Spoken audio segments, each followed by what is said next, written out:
मातेश्वरी जी के अनमोल महावाक्य, यह अविनाशी ज्ञान परमात्म ज्ञान है। जो हम सुन रहे हैं ये अविनाशी ज्ञान किसका है? परमात्म ज्ञान है, हमारा ज्ञान ये नहीं है।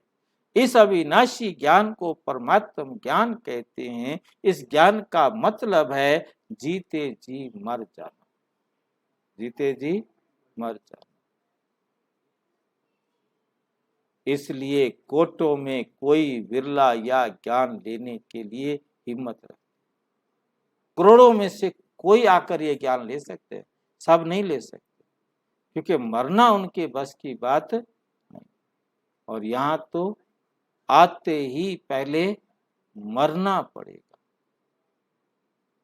आप मर गए हो, मरे हो कि नहीं मरे? अभी सोच रहे मरे, क्योंकि अभी पूरे मरे नहीं। मर जाएंगे तो कैसे पता लगेगा मैं मर गया? हाँ भाई, मर जाएंगे तो कैसे पता लगेगा कि हम मर गए? नहीं बताया कभी दुर्गेश भाई, कैसे पता लगेगा कि मैं मर गया?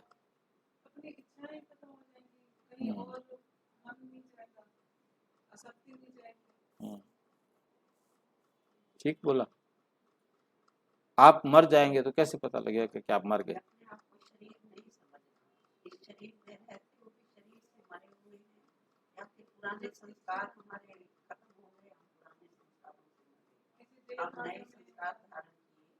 कोई देह का संबंधी भी याद ना आए, पुराना कोई संस्कार देह का याद ना आए, क्योंकि जब हम मर गए तो पुराने सब रिश्ते खत्म, पुराने सारे संस्कार भी खत्म।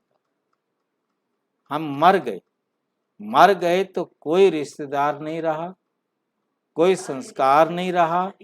अब उनके साथ रहना है, परंतु समझना है कि ये भी परमात्मा के बच्चे हैं, ये भी परमात्मा के बच्चे हैं। जैसे बाहर वाले हैं ऐसे ये अंदर वाले। इनका कार्मिक अकाउंट अंदर रहने का है, उनका कार्मिक अकाउंट बाहर रहने का है। मेरे लिए अंदर बाहर दोनों बराबर, मेरे लिए कोई फर्क दिखाई ना। जहां फर्क दिखाई दिया तो वहां अभी हम मरे, वहां अभी हम मरे। कोटों में कोई विरला, इसलिए करोड़ों में भी कोई विरला ये ज्ञान लेने की हिम्मत रखता है। फिर उनमें से भी कोई ज्ञान लेते, कोटों में कोई और कोयों में भी कोई। ये तो हम जानते हैं, ये ज्ञान प्रैक्टिकल जीवन बनाता है। ये ज्ञान क्या करता है? प्रैक्टिकल जीवन बनाता है, स्वर्ग के लायक बनाता है, तभी तो स्वर्ग में जाएंगे। अब जो स्वर्ग के लायक अभी बनेगा नहीं तो वो स्वर्ग में फिर जाएगा कैसे? जाएगा कैसे? स्वर्ग में जाना है तो स्वर्ग के लायक बनना पड़ेगा। हम जो सुनते हैं वो प्रैक्टिकल में बनते हैं। ऐसा ज्ञान कोई साधु संत महात्मा विद्वान दे नहीं, कोई नहीं दे सकता ऐसा ज्ञान। वो लोग ऐसे नहीं कहेंगे मन मना भाव। अब ये फरमान सिर्फ परम पिता परमात्मा ही आकर कर सकते हैं। मन मना भाव का अर्थ है मेरे साथ योग लगाओ, मेरे को याद करो, अर्थात मेरी श्रीमत अपने मन को बैठकर मनाओ और फिर वो बन जाओ जो बाबा चाहते।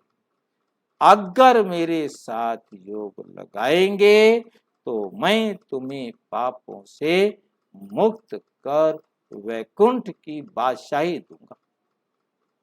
मेरी श्रीमत पर चलेंगे, मेरी डायरेक्शन पर चलेंगे तो पापों से मुक्त हो जाएंगे और वैकुंठ की बादशाही मिलेगी। वहां तुम चलकर राज्य करेंगे। इसलिए इस ज्ञान को राजाओं का राजा, इस योग को राजाओं का राजा, राजयोग कहा जाता है। अब ये ज्ञान लेना है बहुत महंगा सौदा। कैसे मांगेगा बाबा, है बहुत महंगा सौदा। कबीर ने भी लिखा, शीश दिए सतगुरु मिले तो भी सस्ता जान, तो भी सस्ता जान। उनको कुछ सच्चाई मालूम थी। अब परमात्मा कहते हैं आज महंगा क्यों है? ज्ञान लेना अर्थात एक धक से, एक सेकंड में, एक धक से जीते जी मर जाओ, तब ये ज्ञान मिलेगा। यदि आप जीते जी नहीं मरेंगे तो ये ज्ञान आपके जीवन में उतरने वाला नहीं, और जीवन में उतरा नहीं तो स्वर्ग मिलने वाला। ऐसे तो नहीं कहा था ना, इतनी बड़ी मुसीबत डाली थी क्या? ऐसे फंसा दिया है ना बाबा ने कि अब पहले मरो फिर ज्ञान आपके जीवन में आएगा। वैसे कहते सहज ज्ञान है, बड़ा आसान ज्ञान है, कुछ भी नहीं करना।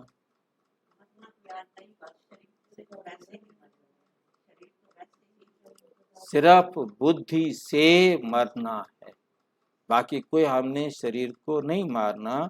हमने समझ लेना है मैं आत्मा हूँ और परमात्मा की संतान हूँ, और सारी आत्माएं भी परमात्मा की संतान हैं, और मेरे इस नए रिश्ते से सबके साथ व्यवहार में आओ, पुराने रिश्ते भूल जाओ, क्योंकि पुराने रिश्ते ही दुख का कारण है।